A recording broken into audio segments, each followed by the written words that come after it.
దామోదర్ రెడ్డి గారు నాకు సోదరు లాంటి వారు. 2009లో మొట్టమొదటిసారి నేను మహాకూటమి అభ్యర్థిగా ఎంపీగా పోటీ చేసినప్పుడు తుంగతుర్తి నియోజకవర్గ బాధ్యతను మీద వేసుకొని పెద్ద మెజార్టీతో గెలుపులో ఆయన కీలక పాత్ర పోషించింది. గత ఎన్నో సంవత్సరాలుగా నల్లగొండ జిల్లా రాజకీయాల్లో దామోదర్ రెడ్డి గారి పాత్ర, ఆయన పోషించిన ఈ కార్యకర్తలను కాపాడుకోవడంలో కాంగ్రెస్ పార్టీలో చాలా కీలకమైన వ్యక్తి. అటువంటి వ్యక్తి మా మధ్యన లేకపోవడం చాలా బాధాకరం.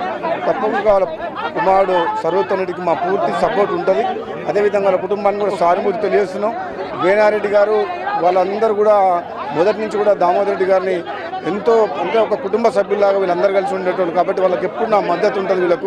వాళ్ళందరికీ కూడా నేను సంతాపం సానుభూతిని కూడా తెలియజేస్తూ తప్పకుండా మనోధైర్యం కోల్పోకుండా అదే పట్టుదలతో ముందుకు పోవాలి. మా సపోర్ట్ ఎప్పుడు ఉంటుందని చెప్తున్నాను. దామోదర్ చూస్తున్నాం చనిపోయినప్పటికీ కూడా వేలాది మందిగా కూడా ఇవాళ సంతాప సభకు తరలి వచ్చి కూడా అవును, దామోదర్ రెడ్డి గారికి ఈ తుంగతుర్తి సూర్యాపేట ప్రాంతంలో ఎదురులేని మనిషి. ఒకప్పుడు దామోదర్ రెడ్డి గారు అంటే ఇక్కడ ఈ ప్రాంతంలో కాంగ్రెస్ పార్టీకి నిలబెట్టి కమ్యూనిస్టులకు వ్యతిరేకంగా ఆ రోజు పోరాటం చేసి కాంగ్రెస్ పార్టీని కాపాడింది కూడా, కార్యకర్తలను కూడా కాపాడింది కూడా ఆయనే. ఈ ప్రాంతం ఈరోజు అభివృద్ధి చెందడానికి ముఖ్య కారణం కూడా దామోదర్ రెడ్డి గారు. నిజంగా అతను నివాళులు అర్పిస్తున్నాం.